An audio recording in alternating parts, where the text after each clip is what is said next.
I am Lucía Chávez, Chief of Nutritionist at Obesity Control Center. Thank you so much for joining me. Today we're going to be talking about carbs. Let's talk about carbs, baby. Can we eat them? Are they good? Are they bad?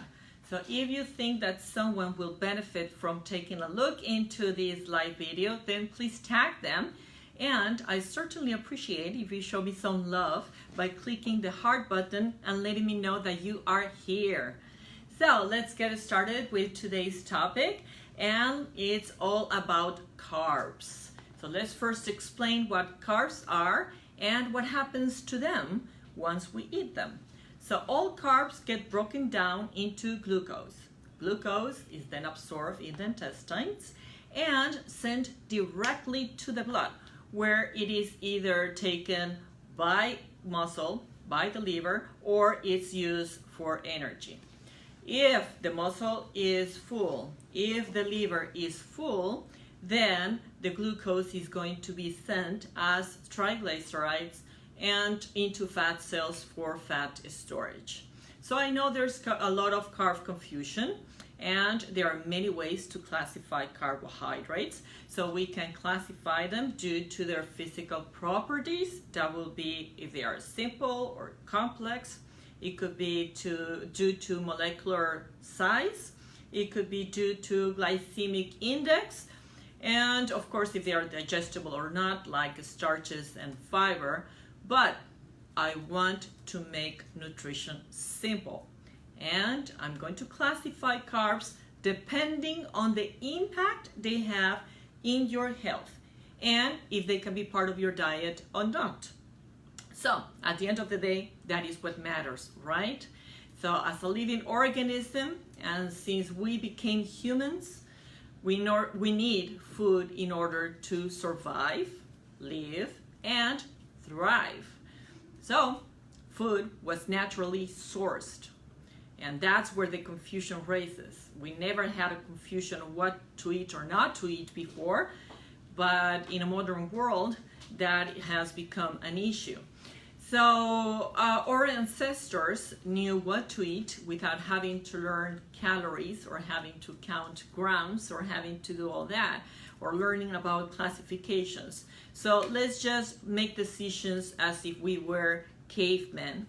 And I'm going to make the difference of carbs into two things. One, man-made products, which are not recognizable to our bodies, and those that are plant-based whole carbs that are found in chaka-chakan, vegetables and fruits. That's it.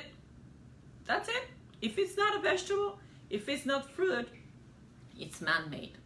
So yes, bread is man-made, pasta is man-made, pastries are man-made, organic gluten-free oatmeal bars are man-made, protein bars are man-made. So what's the difference between the man-made products and the naturally sourced carbs? Well, the reality is that since our bodies cannot recognize the man-made, then the glucose first gets absorbed a lot faster, and it does get into the liver a lot faster, let's say, and it has to be pulled from the blood sugar, and it has to be converted into triglycerides a lot faster, so then you build up love handles. So that's one thing, that you absorb them a lot quicker, a lot faster, and it raises your blood sugar a lot faster. But it also becomes an endocrine disruptor, so that means that it messes up your hormones. So in two ways. One will be due to the toxins that it has, because it does have toxins. It has the additives, it has the texturizers, it has the binders, it has the, of course, the flavorings and the colorings. It doesn't matter if they are natural. Natural flavorings are the exact same thing as artificial flavorings. They may be natural, but they are nasty. So if the liver is distracted with these toxins, it's not going to be willing to burn the fat. And what it will do is that once at the liver, these toxins does trigger some hormonal responses. And outside the liver for that matter, because it also happens in the adrenal glands. So man-made products will wreak havoc in hormonal responses, and they are obesogenic. So if you are having products that have natural flavorings and colorings, even if they are organic, then that is going to happen. Now, I know we're talking about carbs, but then again, the man-made products carry on or are a transportation system of all the other stuff. So it's not just about the glucose. You get both responses in there. And you will also be using some nutrition to be able to get rid of those toxins or to be able to convert the glucose into triglycerides. So that is, of course, a problem if you have limited nutrition. As a bariatric patient, then you are restricted to a very small amount of food. And that also means that you're restricted to the amount of nutrients that you can get. So if you have limited nutrition and you're wasting that nutrition on getting rid of the toxins, then you are not going to be able to thrive.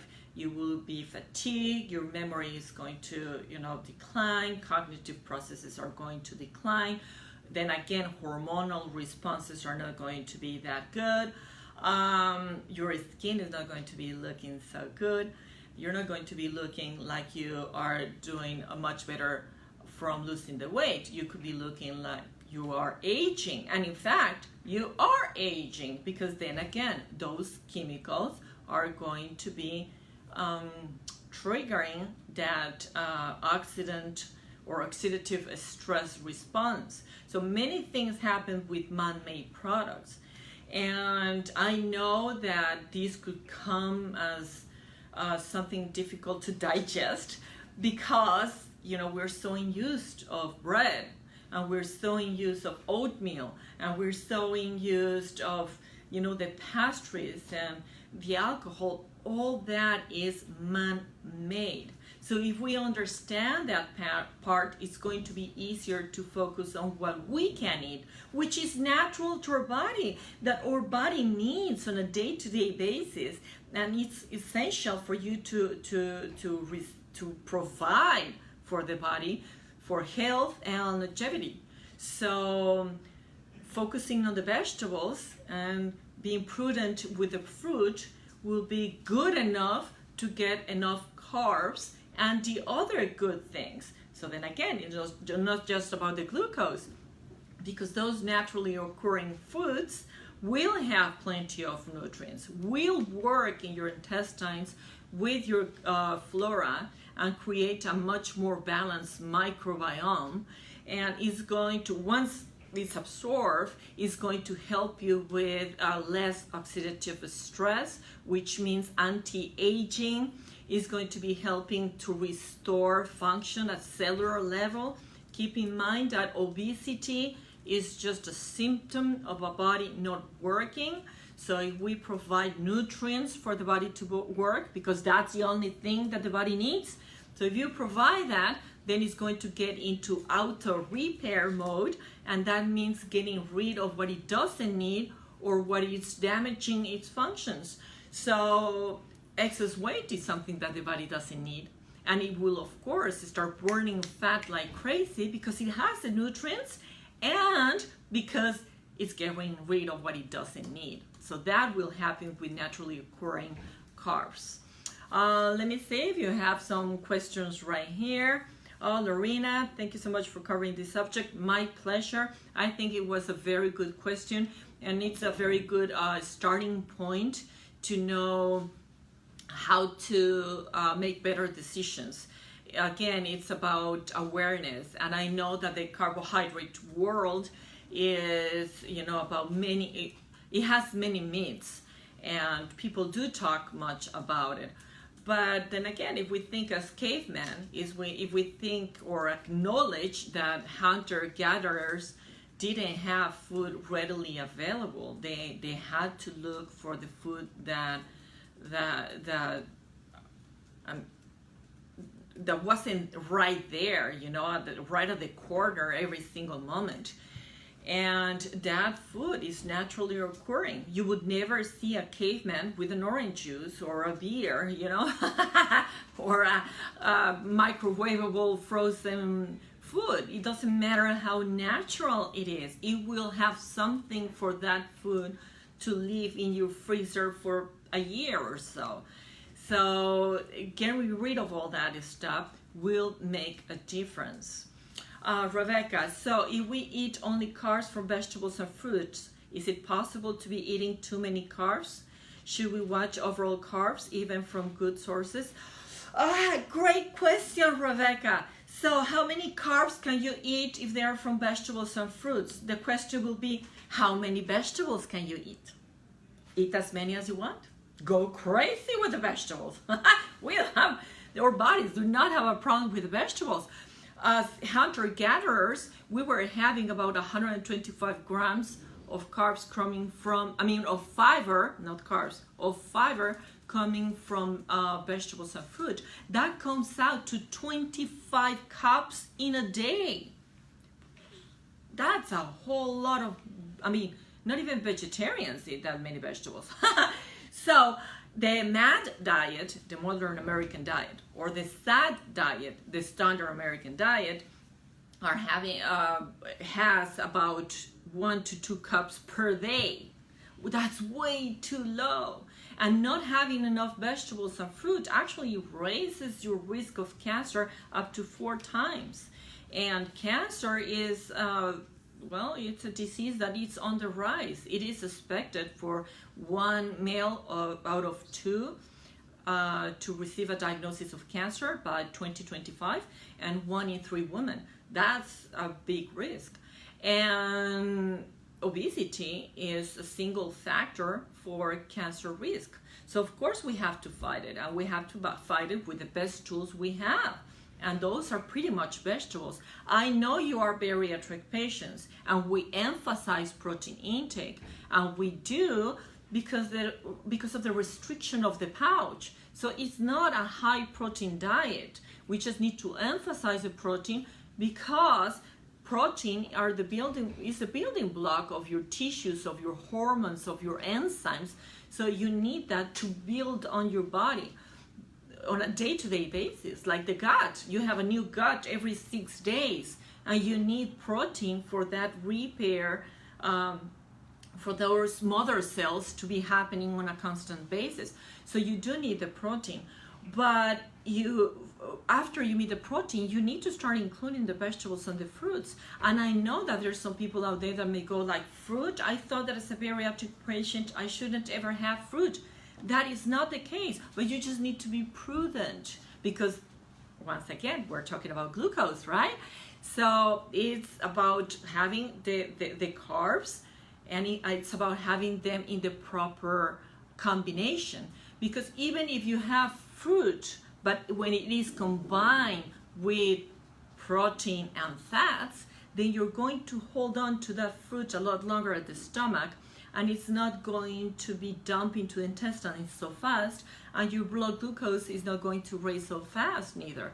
So that's going to be having a completely different effect. So remember the formula: protein, fiber, and fats. Protein, fiber, and fats, my dear. That's it. If you have that in a meal, you're okay. So you may have the yogurt and a piece of fruit and a little bit of nuts, and that's your protein, fiber, and fats. Or you may have your egg and a little bit of cooked vegetables, because then again, you're a bariatric patient and you have a restricted amount of space for the vegetables. But if you cook them, they will occupy less space, so you can have a little bit more of fiber in there. And then you add the avocado or the olive oil, and those are the fats. So the formula stays the same. Every single time you eat is protein, fiber, and fats. So thank you so much, Rebecca, for that question. How many carbs can you eat when they come from vegetables and fruits? Go wild with the vegetables, and just be prudent with the fruit. Only after, you can have that only after you meet your protein intake. So protein comes first as a bariatric patient, and then the fiber, and you use the fats to give flavor to the fiber, to the vegetables. All right. So I don't know if we have any more questions in there. Were you surprised about learning that bread is man-made, that pasta is man-made? I know it's so natural out there to think of them as part of the diet, but fructose, which is the main ingredient in most of the man-made products, just happened to be part of our diet in 1977. Before that, there was no high fructose corn syrup out there. We only had fructose from fruit, and then again, we didn't have fruit like crazy, you know, and we didn't have juices. I mean, when we were hunter and gatherers, we weren't having cold pressed juices. So it doesn't matter if they're organic, you're having a very high impact in the body due to the glucose. Keep in mind that we have glucose running in our blood to the equivalent of about 5 grams, 4 to 5 grams. So that's 1 teaspoon. That's about a third of a piece of fruit, or say about half a piece of bread. So that's the running glucose you have in the blood. And then you have what is stored in the muscle and the liver, and that amounts to about 500 grams. And that will last probably a couple of days, even if you don't have any carbs. So if you have more than that, if you're having too many carbs from man-sourced products, then of course you're going to be creating fat rather than using what is already stored in there. So this is it, guys. I definitely appreciate your time for being in here. I'm going to be here every third Thursday of the month. I'll certainly appreciate if you let me know which topic you would like me to cover next time. I'm looking closely into your questions and into your concerns, and my whole purpose is to be able to make nutrition simple. So thank you so much for joining me, and I hope you enjoyed this live stream. Until next time, I'm Lucia, and I'm out.